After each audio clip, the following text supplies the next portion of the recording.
Welcome back, everybody.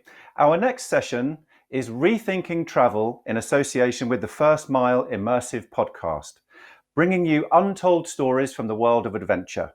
The podcast is presented by Ash, Bhardwaj and Pip Stewart, who are both travel journalists and adventurers in their own right, and explores everything from the ethics of cultural tourism to documenting your journeys and making a living from travel.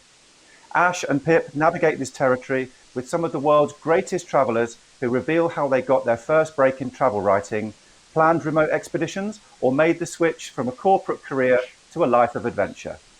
Alongside these in-depth interviews, there are travel narrative dispatches, evocative field recordings from Ash and Pip's adventures, which take the listener along for the ride. If you'd like to ask any questions, please feel free to post them in the live chat box, and Ash and Pip will answer those towards the end of the session. Hi guys, and welcome to the first ever live edition of the First Mile podcast. Now, Pip and I set the First Mile up over a year ago, back when travel was normal, and we've got this mix of interviews with the great travellers of our day, as well as these dispatches from our journeys around the world. But of course, over the last 12 months, travel has changed in a way that none of us could have imagined. So, having looked back over the first season of the First Mile through some of those interviews and dispatches, Pip and I have realised that there's quite a lot of themes that are really worth exploring at this time as we try to rethink travel. And in some ways, you might think we're absolutely bonkers to launch a travel podcast in a global pandemic. And yes, we probably are. But the great news is we've had some fantastic feedback from people, and we wanted to share a few of our own highlights, the conversations that have made us think along the way, and then kind of re-examine where is travel now. I mean, this pandemic is it's affected so many of us in so many ways, and we just want to sort of touch on that and reflect on some of the issues for our industry. But for me personally, this year has been full of adventure because I've been a new mum, which is amazing and the best thing that I've ever done. But it has meant that I've been sat at home listening to Ash's adventures for most of it. And luckily for Ash, he managed to go away to Nepal just before lockdown. And we produced a few episodes from Nepal, one on the Gurkhas and one on sort of the ethics of travel photography. Because Ash, you did a journey, didn't you? A photographic journey in Nepal. Yeah, so I knew a couple of guys who are actually former army officers. They were in the Gurkha regiment of the British Army, and they spent a lot of time in Nepal because that's where most of their soldiers came from. And they also spent a lot of time there working for various charities connected to the Gurkhas. Since leaving the army, they've been more involved in that, and they set up this photography company called Photo Journey to take people to Nepal to develop photographic skills whilst also doing immersive experiences. So spending time in the villages, in the sort of, not the foothills, but just outside Pokhara, in the Annapurna range. And then they also take people all the way up into the high Annapurnas, up to about 4,000 meters. And I joined them on this journey to develop my photography, but also to return to Nepal, which is a country I've been to a couple of times and absolutely love. It was great.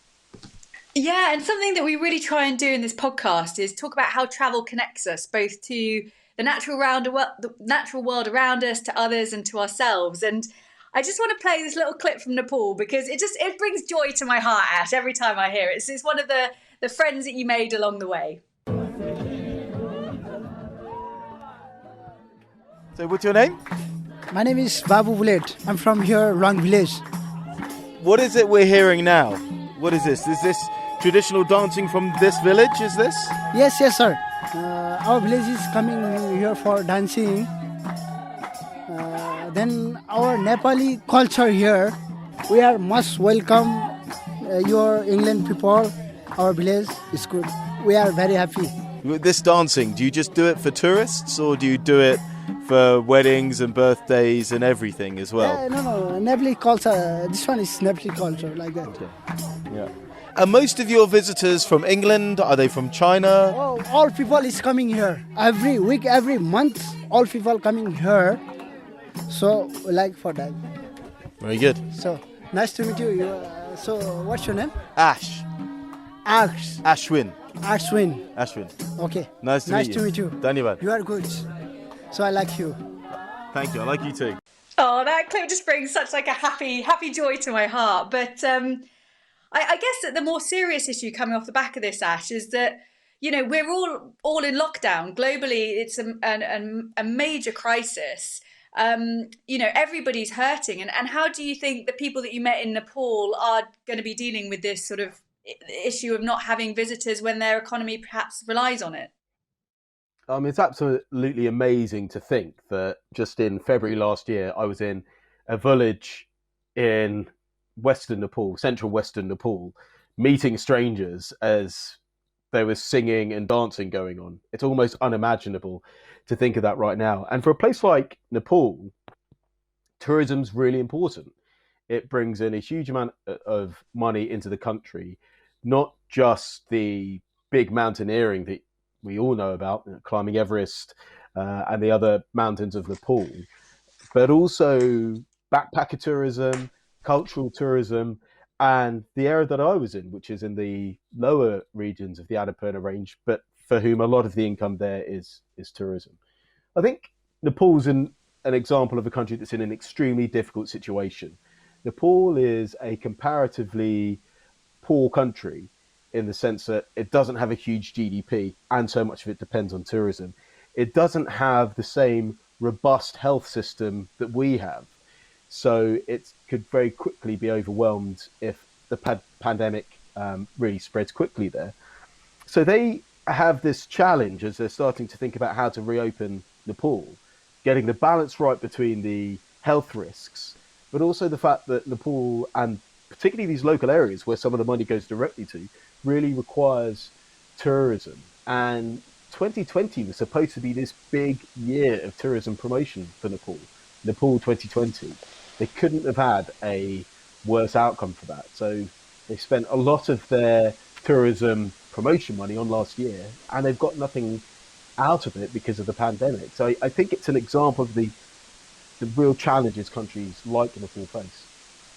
Because I don't know about you, Ash, but I've sort of been really thinking a lot, even before the pandemic, about whether we should be traveling as much. How do we travel? The whole carbon emissions issue. And then you've obviously got the global pandemic, and there's a whole ethical point about should we even be traveling at all until it's completely sorted and clear? And are we the ones bringing, with the whole UK strain, we are the ones bringing potential risk to other countries? I'd love to get, what do you think about that? Like, how do you think we should rethink travel going forward?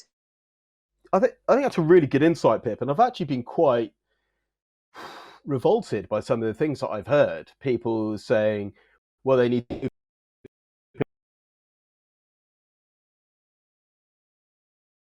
a global health emergency going on. Restricting travel at the moment is vital. And I've heard these really odd things where people are talking about, well, we want to go to New Zealand because it's safe there because they've got low levels of coronavirus, or countries in Africa are doing really well, so we really want to go there. And I think as Brits in particular, we've just not been able to wrap our head around the fact that we're the problem in the sense of we're the people that have not got control of the epidemic within our country. And if you're a country like New Zealand, where they can get 60,000 people in a rugby stadium, where you can go to a pub where they've got live music on and it's like it was 2 years ago, why on earth would you risk all of that for what is a large part of the economy, but could result in the entire economy stopping? So I think we really need to rethink our privilege when it comes to travel. And people saying things like, well, I really need to travel. So do you? I'm sure we want to travel. I'd love to be back in Nepal right now or in New Zealand, but I think we have to get the priorities straight first. And I think being able to do stuff within the United Kingdom initially is the main effort. I don't know. What do you think, Ben? Yeah, I was going to say, if you're a tour operator in the UK right now, once the pandemic is sort of slightly easing, I think they're going to be in a brilliant position. And it's about, I suppose, how do you support the industry as a whole, because people are hurting. And it's that balance, isn't it? And I suppose my worry is when you hear the news that people are going to have to put themselves up in hotels at their own expense. Are we just going to see travel becoming this kind of domain of the privileged even further. You know, if you can afford to put yourself up in a hotel for 2 weeks in quarantine, great. And I just really hope that, you know, as an industry, we're having a bit more discussion and social responsibility around this issue. Because as you say, you know, this is a global pandemic. This is super serious. And it's about getting that balance right and getting the right help for the industry. I appreciate this is a bit of a heavy topic to kick off on, but it is the most important one of our time, isn't it, really?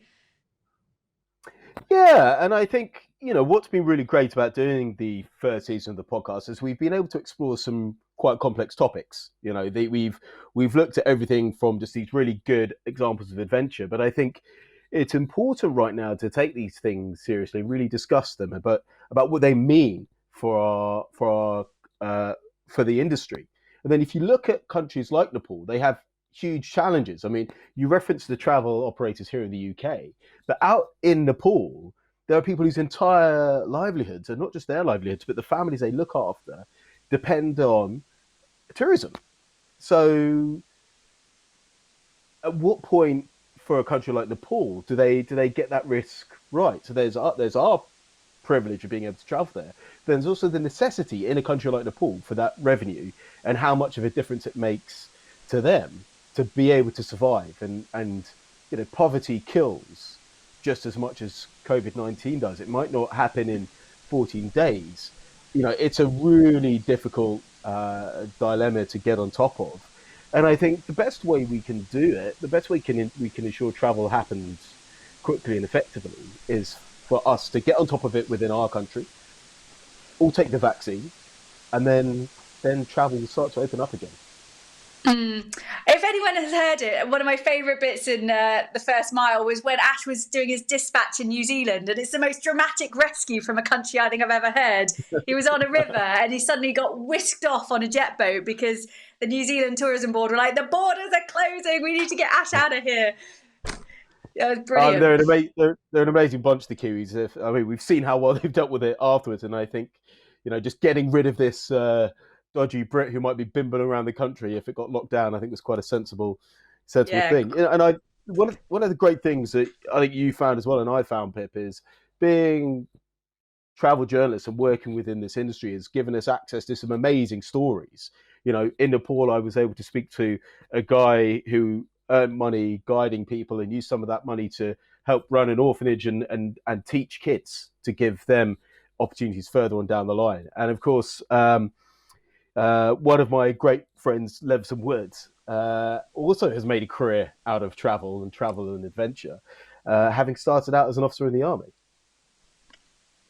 Yeah, and that's a brilliant thing, I think, because so many people, I don't know if you get this as well, Ash, but it's like, how do you start out in travel? And it sort of seems a bit like of a mysterious career. And it was a really insightful episode for me because I think Levison Wood is one of those sort of household names. He's on Destinations later today. You're talking to him, I believe.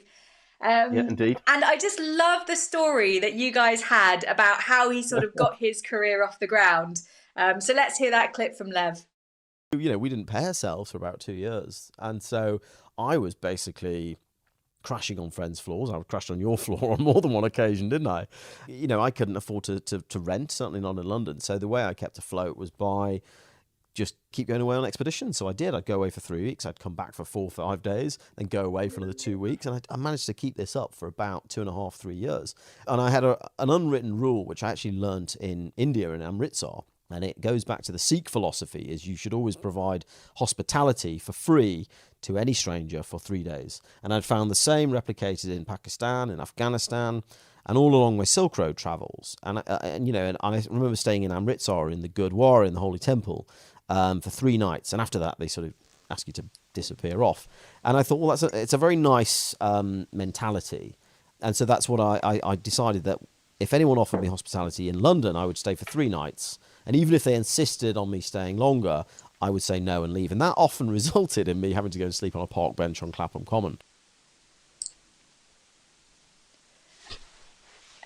I can't believe that, Ash. And apparently you said further on in that clip that you used to sleep on a park bench when you got thrown out of the clubs with Lev. So I learned a lot in that particular episode.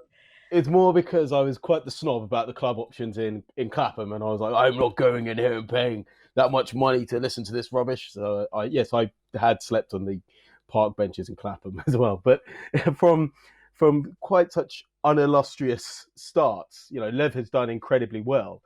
That was back in 2010 that we were sort of in London. I was working in various jobs, just about paying my rent from one month to the next.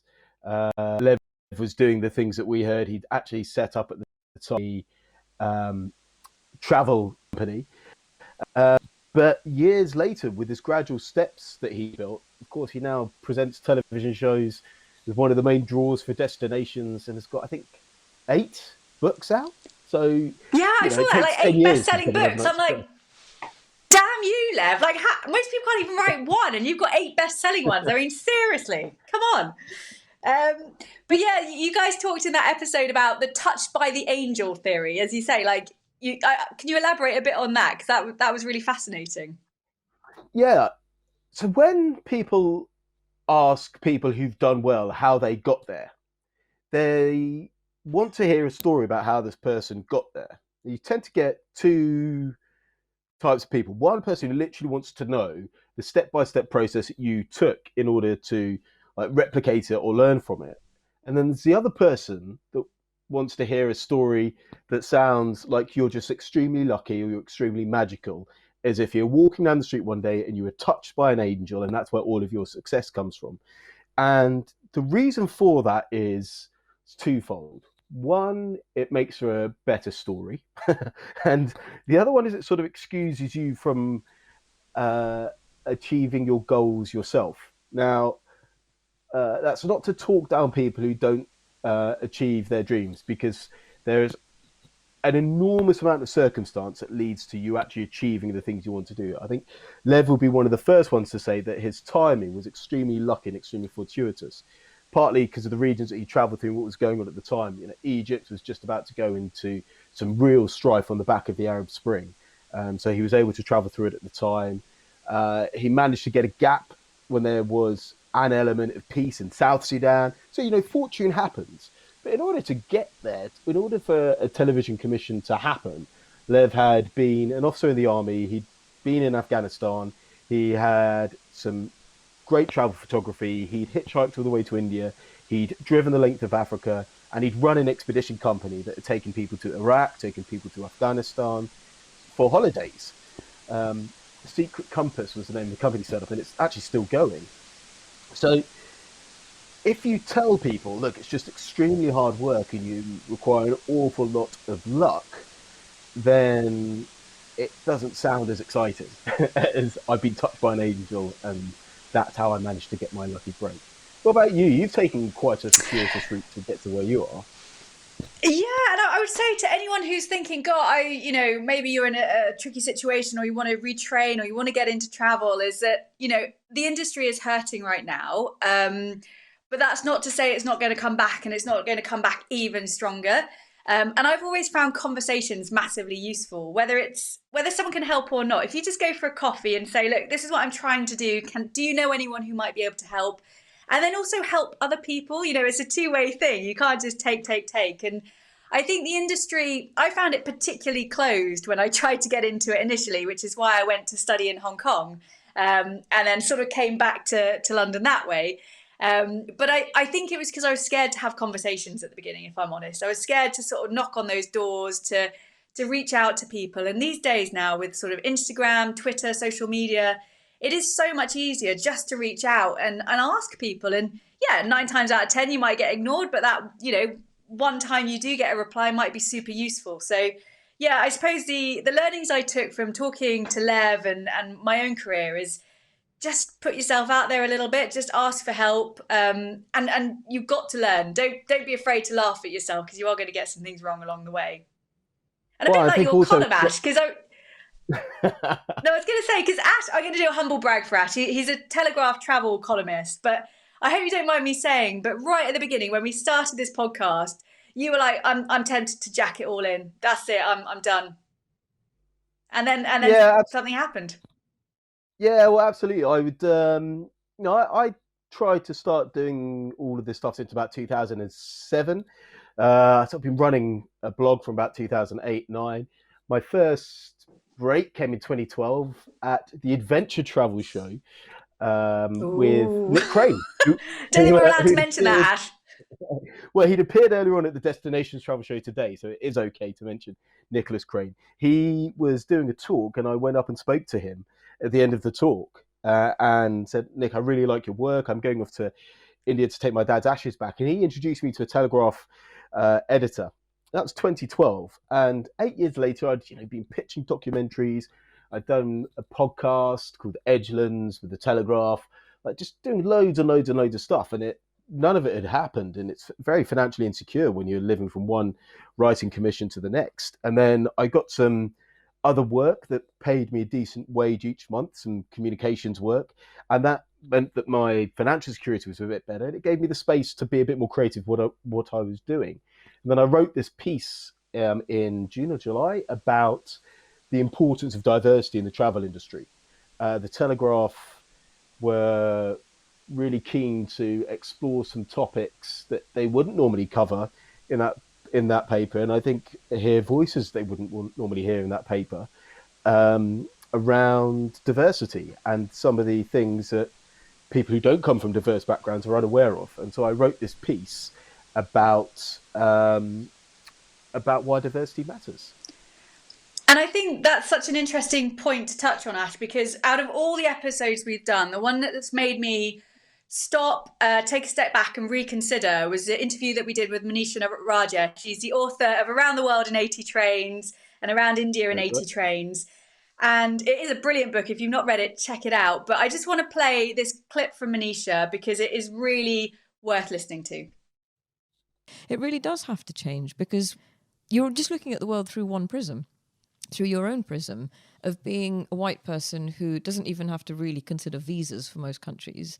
You know, you're not stared at, you're not looked at, you're received very well in most countries that you turn up in, and you don't really get to grips with a country in the same way that somebody else might. And I was at a travel festival recently, and a black girl in the audience put up a hand and she said, I hated Russia. I would never go back. It was so frightening for me.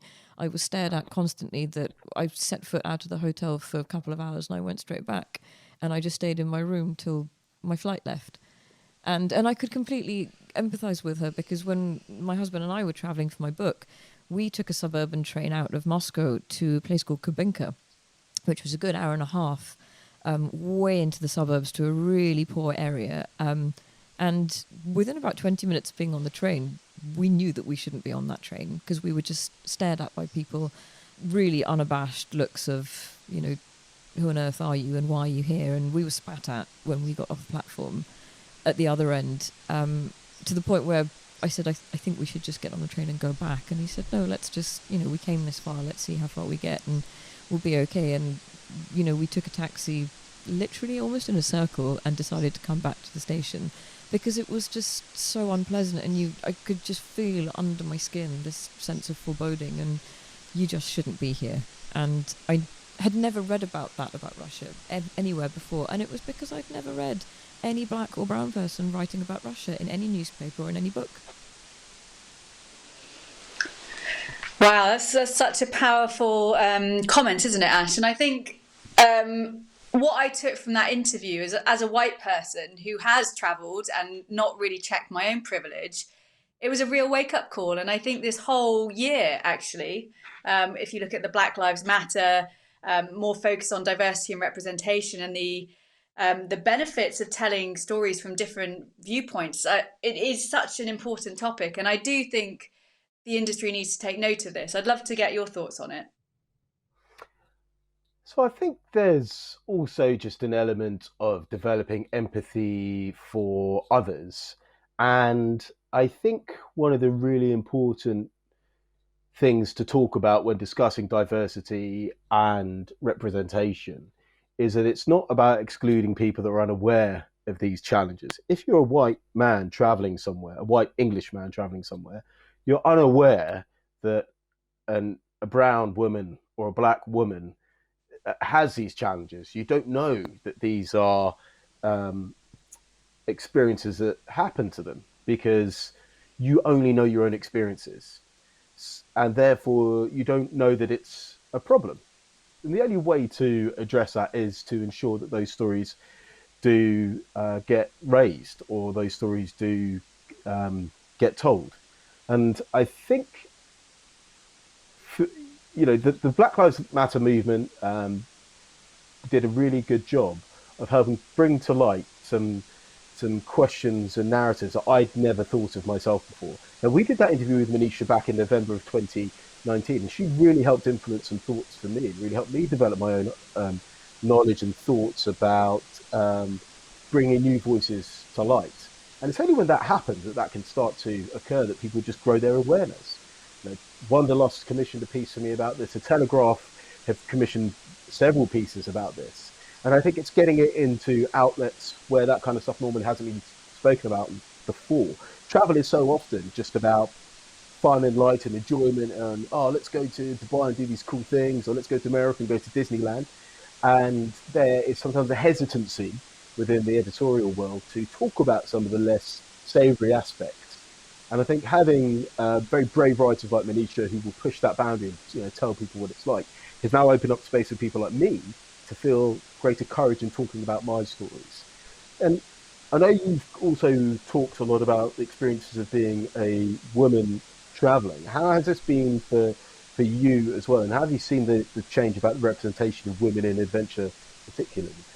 I think just generally the more stories we can have from the more diverse voices, the more interesting the whole genre is. I mean, it's like, you can read so much different literature, and different viewpoints bring different ideas. And I think we'll all be better off for having kind of a wealth of experience and a wealth of knowledge, really. And I think in the last, I'd say 5 years or so, women in adventure has been a really sort of push topic. I've definitely noticed I've been booked for more gigs because I'm a woman. And I think, we need to do more as an industry generally, just to benefit us all, really, because the stories that we have heard on the podcast especially are fantastic. I hope this isn't just a case of, something that we're talking about right now as an industry, and it gets forgotten in a year or two. I really hope this is the momentum that we need for sort of lasting change. Well, what I'd say is there are quite a few different things happening. I mean, the Telegraph have asked me to write monthly columns for them. So even though not everything, or they have done for the last year, they might sack me next week. But the things that have been going on, even though not every single piece that I write is about my experience as a brown person traveling, just having a brown name in there and me being able to talk about things that matter to me makes quite a big difference, I think, for other people of color reading that paper. They will go, oh right, there's another guy like me. I think one of the coolest thing about doing the First Mile is it's given us a chance to explore topics that we've never thought of before. And like I say, Manisha's conversation really altered the way I thought about things. One of the other people who was fantastic was Rianne. So Rianne has set up this group called Black Girls Hike, and that was so that she could find people like her that she could go hiking with, because that helped her overcome her own feelings about not necessarily being welcome in the great outdoors. So can we please just play the clip from Rianne? What would you say is a good rule of thumb for anybody trying to start something new that seems overwhelming at first? Just take it slow, and kind of like stay in your own lane, because it is really easy to just kind of like become overwhelmed when you're watching what everybody else is doing, and they've all got the right kit and they're all talking in the right lingo, and you just feel like you don't know absolutely anything. And I suppose that could like knock your confidence a little bit, but then everybody has to start somewhere, and they were all beginners at one point. I guess, if you said to yourself 2 years ago you're going to go walk up Mount Snowdon, you probably wouldn't have believed it, or it may not have even been on your radar.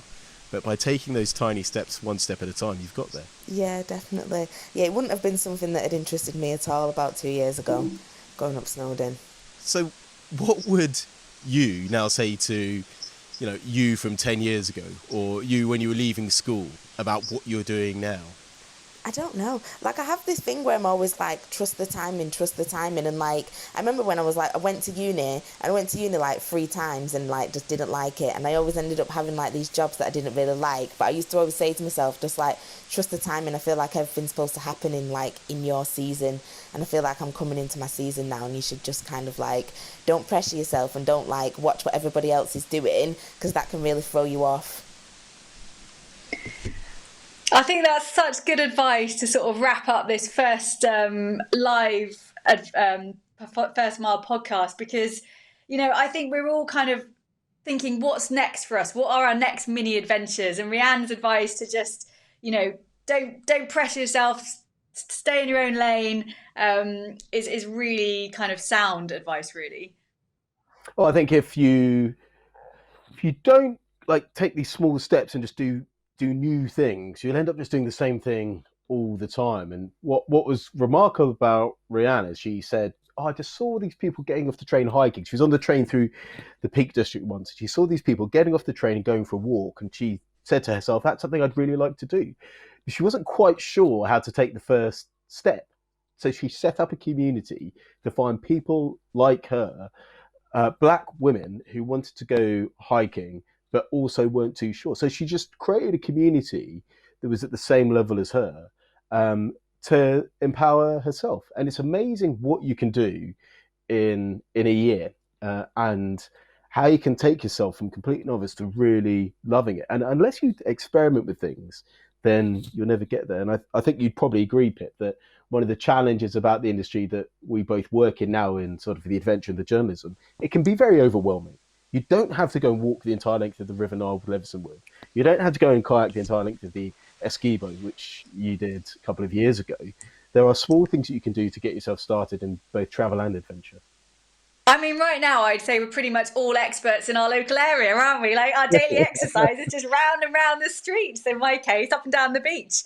But I think that's like an important point, is like, you know, at the moment, we are all facing restrictions and things are a little bit tougher, but, you know, we will get there. It's small steps. And there's one good thing that's come out of lockdown is our grip of technology. Finding those communities has become so much easier because of technology. So I guarantee if you're watching this and you're thinking, I really want to go and hike Kilimanjaro in 2 years, I'm sure you'll find someone online who would be willing to do it with you. And, you know, platforms like this are brilliant to kind of bring together people with similar interests and similar passions, which might be a good point to say we've got a few minutes left. Does anyone have any questions?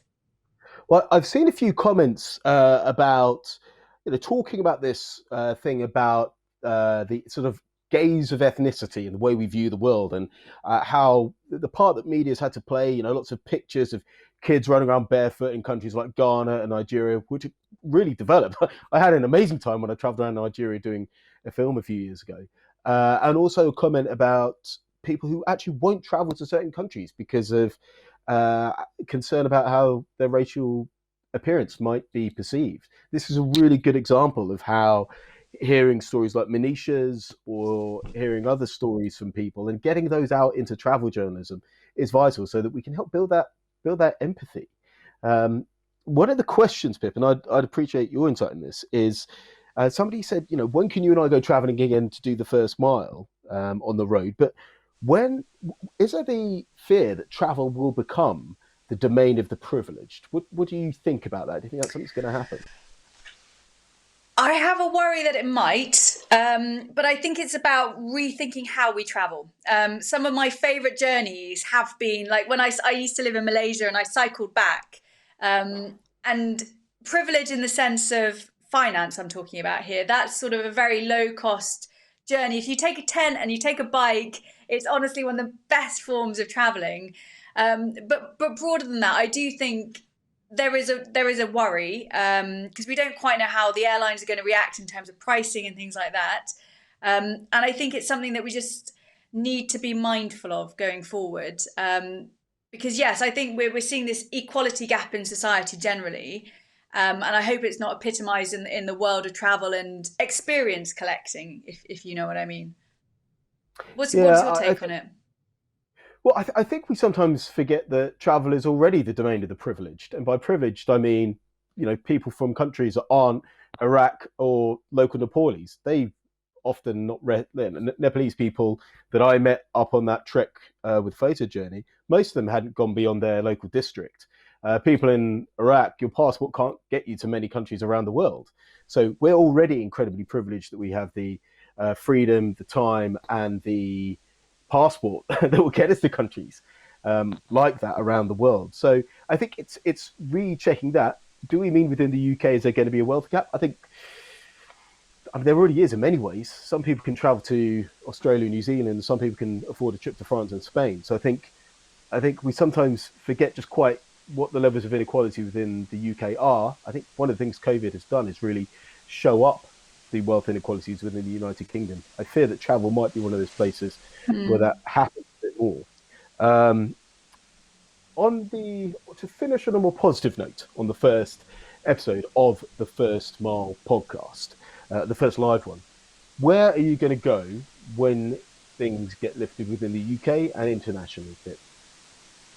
Well, I got a bit of this is an exclusive. I wasn't expecting to say this, Ash, but my little family, myself, Charlie and Willow, are hoping to walk the length of the UK as soon as we can. So that's going to be our little adventure. And you? That sounds like a fantastic new dispatch for the First Mile podcast, Pip. Fingers crossed. And you, Ash? I'll come and join you for a bit. Yeah, brilliant. Well, guys, thanks very much for joining us for the first ever live edition of the First Mile podcast.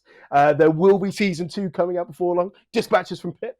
And my next dispatch will probably be from somewhere in South Asia. So, guys, thanks very much. Stay in touch. Well, thank you so much. They're absolutely brilliant session there from Pip and Ash. Don't forget to check out their podcast, The First Mile. All you need to do is put in The First Mile podcast into an internet search and it comes straight up.